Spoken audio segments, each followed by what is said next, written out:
नमस्कार दोस्तों, स्वागत है आपका आपके अपने YouTube चैनल पाथ मेकर में। मेरा नाम है सौरभ और दोस्तों सुबह के 9 बज चुके हैं और समय हो चुका है हमारी जीके बूस्टअप सीरीज़ का। तो चलिए दोस्तों शुरू करते हैं आज की video.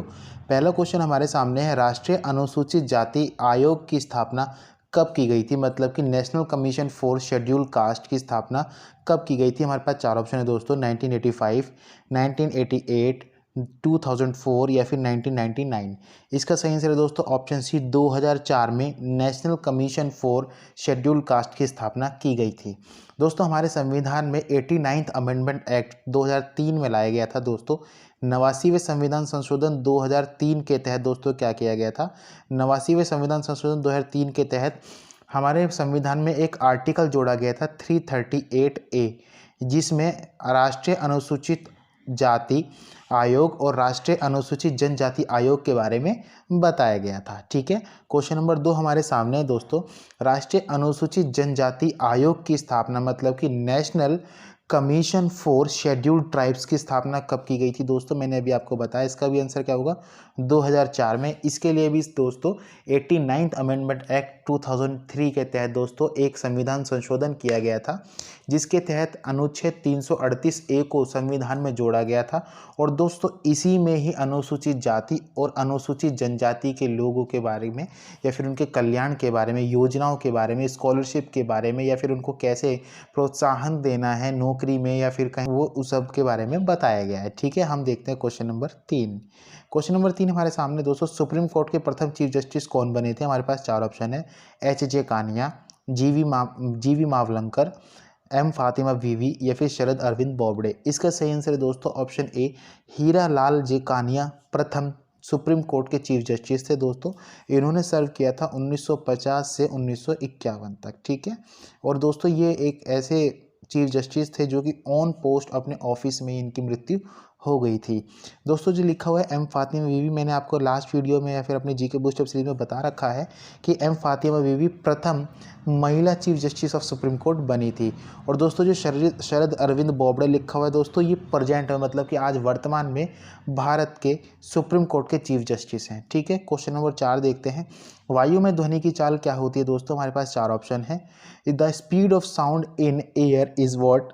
650 metre per second, 450 metre per second, 332 metre per second या फिर 432 मीटर पर सेकंड। इसका सही आंसर है दोस्तों option C, 332 metre per second होती है वायु में ध्वनि की चाल। क्वेश्चन नंबर 5 हमारे सामने है, ध्वनि की चाल अधिकतम किस में होती है? हमारे पास चार ऑप्शन है, पानी में, लोहे में, हवा में या फिर एल्यूमिनियम में। दोस्तों हवा में मैंने अभी आपको बताया 332 मीटर पर सेकंड। लोहे की बात करते हैं तो दोस्तों 5600 अप्रॉक्स मीटर पर सेकंड होती है। और अगर हम बात करते हैं दोस्तों एल्यूमिनियम की, तो ये 6100 मीटर पर सेकंड अप्रॉक्स होती है। कितनी दोस्तों? 6100 मीटर पर सेकेंड। ठीक है दोस्तों, तो अधिकतम किस में होती है? हमारे पास यहाँ पे आंसर होगा एल्यूमिनियम में होती है। और अगर दोस्तों आपसे जनरली क्वेश्चन पूछ लिया जाए कि ध्वनि की चाल अधिकतम किस में होती है, ठोस में, द्रव में या फिर गैस में, तो उसका आंसर होगा दोस्तों, जो ध्वनि की चाल अधिकतम होती है वो ठोस में होती है। ठीक है, हम बढ़ते हैं क्वेश्चन नंबर 6 की ओर। जापान की संसद को किस नाम से जाना जाता है? हमारे पास चार ऑप्शन है, शोरा, नेशनल असेंबली, डाइट या फिर ड्यूमा। इसका आंसर सही है दोस्तों ऑप्शन सी, डाइट। जापान की संसद को डाइट के नाम से जाना जाता है। दोस्तों अब ये जो शोरा लिखा हुआ है मैंने आपको बता रखा है जीके बूस्टअप सीरीज के माध्यम से कि अफगानिस्तान की जो संसद है दोस्तों उसको शोरा के नाम से जाना जाता है। ठीक है, अब हम बढ़ते हैं नेक्स्ट क्वेश्चन की ओर। क्वेश्चन नंबर 7 हमारे सामने, सनी डेज पुस्तक निम्न में से किसके द्वारा लिखी गई थी? हमारे पास चार ऑप्शन है दोस्तों, सुनील गावस्कर, कपिल देव, सचिन तेंदुलकर या फिर लोकेश थानी। इसका सही आंसर है दोस्तों ऑप्शन ए, सुनील गावस्कर के द्वारा ही लिखी गई थी सनी डेज पुस्तक। दोस्तों जो लोकेश थानी है मैंने आपको बताया था इनके बारे में, इनके द्वारा पुस्तक जो लिखी गई है वो लिखी गई चमत्कारी सचिन। क्वेश्चन नंबर 8 देखते हैं दोस्तों, मेहंदी किस राज्य का प्रमुख लोक कला शैली है? हमारे पास चार ऑप्शन है, राजस्थान, उत्तर प्रदेश, बिहार या फिर झारखंड। इसका सही आंसर है दोस्तों ऑप्शन ए, राजस्थान का ही प्रमुख लोक कला शैली है मेहंदी। क्वेश्चन नंबर 9 हमारे सामने, राउरकेला इस्पात कारखाना कब और किसके सहयोग से स्थापित किया गया था? हमारे पास चार ऑप्शन है, 1955 जर्मनी के सहयोग से, 1965 सोवियत संघ के सहयोग से, 1964 जर्मनी के सहयोग से, या फिर 1955 ब्रिटेन के सहयोग से। इसका सही आंसर होगा दोस्तों ऑप्शन ए, 1955 जर्मनी के सहयोग से ही स्थापित किया गया था राउरकेला इस्पात कारखाना। दोस्तों राउरकेला स्टील प्लांट जो है दोस्तों उड़ीसा में है और उसको 1955 में जर्मनी के सहयोग से स्थापित किया गया था। क्वेश्चन नंबर 10 हमारे सामने दोस्तों, गूगल के संस्थापक कौन है, मतलब कि फाउंडर ऑफ गूगल कौन है। हमारे पास 4 ऑप्शन है दोस्तों, Jerry Yang and David Filo, Larry Page या फिर सर्जरी बिन, जेफ बेजोस या फिर मार्क जुगरबर्ग। इसका सही आंसर है दोस्तों ऑप्शन बी, लैरी पेज और सर्जरी बिन जो है दोस्तों गूगल के संस्थापक हैं। और दोस्तों गूगल की स्थापना जो हुई दोस्तों सन 1998 में की गई थी। ठीक है, अब हम बढ़ते दोस्तों क्वेश्चन नंबर 11 की ओर। 11 की ओर बढ़ने से पहले दोस्तों आप यहाँ पे देखेंगे मार्क जुगरबर्ग लिखा हुआ है। दोस्तों मार्क जुगरबर्ग फेसबुक के संस्थापक हैं। किसके दोस्तों?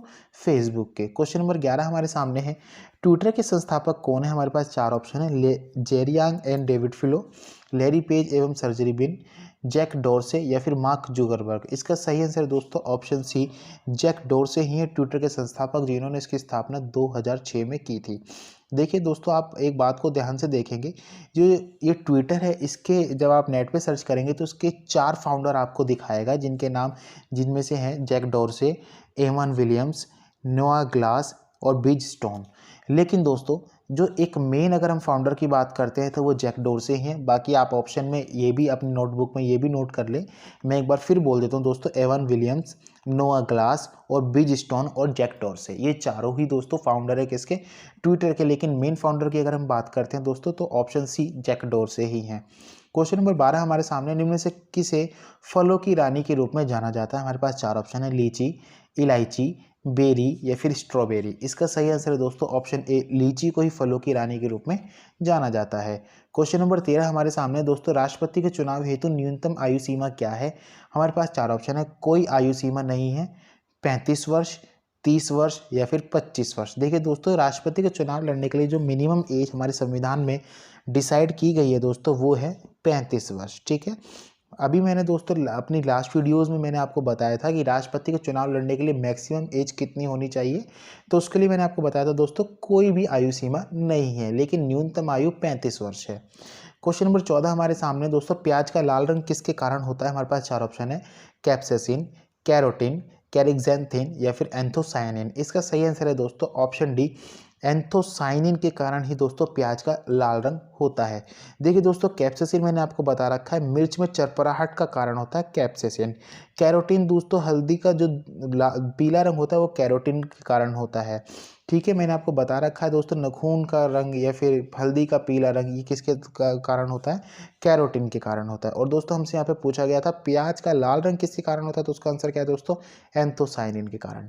चलिए दोस्तों क्वेश्चन नंबर 15 की ओर बढ़ते हैं, खीरे में कड़वाहट किसके कारण होती है। हमारे पास 4 ऑप्शन है दोस्तों, कुकरबिटेसिन, कैरोटिनाइज्ड, कुरकुमिन या फिर कैसीन। इसका सही आंसर है दोस्तों ऑप्शन ए, कुकरबिटेसिन के कारण ही खीरे में कड़वाहट पाई जाती है। दोस्तों ये कैसीन जो लिखा हुआ है दूध का सफ़ेद रंग का कारण होता है कैसीन। ठीक है, क्वेश्चन नंबर 16 की ओर बढ़ते हैं दोस्तों, दक्षिण अफ्रीका के घास के मैदानों को किस नाम से जाना जाता है। हमारे पास 4 ऑप्शन है दोस्तों, पटाना, स्टेपीज, वेल्ड या फिर पॉकलैंड। इसका सही आंसर है दोस्तों दक्षिण अफ्रीका के घास के मैदानों को वेल्ड के नाम से जाना जाता है। दोस्तों जो पटाना लिखा हुआ है श्रीलंका के घास के मैदानों को कहते हैं, स्टेपीज लिखा है दोस्तों एशिया और यूरोप के घास के मैदानों को कहते हैं, और जो पॉकलैंड लिखा हुआ है दोस्तों इसे ऑस्ट्रेलिया के घास के मैदानों को कहते हैं। ठीक है, हम बढ़ते हैं क्वेश्चन नंबर 17 की ओर, किलिमंजारो ज्वालामुखी कहाँ स्थित है। हमारे पास 4 ऑप्शन है, तंजानिया, जापान, नाइजीरिया या फिर इजिप्ट। इसका सही आंसर है दोस्तों किलिमंजारो जो ज्वालामुखी है दोस्तों एक सक्रिय ज्वालामुखी है और ये सबसे ऊंची ज्वालामुखी में से एक है दोस्तों। ये कहाँ पे स्थित है, तंजानिया में स्थित है। क्वेश्चन नंबर 18 की ओर बढ़ते हैं दोस्तों, दिलवाड़ा जैन मंदिर कहाँ स्थित है। हमारे पास 4 ऑप्शन है, ओडिशा, राजस्थान, गुजरात या फिर तमिलनाडु। इसका सही आंसर है दोस्तों ऑप्शन बी, राजस्थान में स्थित है दिलवाड़े के जैन मंदिर। दोस्तों इसका निर्माण जो करवाया गया था वो वास्तुपाल के द्वारा करवाया गया था। क्वेश्चन नंबर 19 हमारे सामने है दोस्तों, हाल ही में किसे अर्थशास्त्र के लिए 2020 में नोबेल पुरस्कार के लिए चुना गया। हमारे पास 4 ऑप्शन है, Robert Wilson, Paul Milgrom, Abhijit Banerjee या फिर ए तथा बी दोनों। इसका सही आंसर दोस्तों ऑप्शन डी ए तथा बी दोनों, मतलब कि रॉबर्ट विल्सन और पॉल मिलग्राम को ही 2020 के लिए नोबेल पुरस्कार के लिए चुना गया है। दोस्तों जो अभिजीत बनर्जी लिखा हुआ है दोस्तों, ये भारतीय मूल के व्यक्ति हैं जिनको 2019 में इकोनॉमिक्स के लिए नोबेल अवार्ड दिया गया था। ठीक है, क्वेश्चन नंबर 20 की ओर चलते हैं दोस्तों।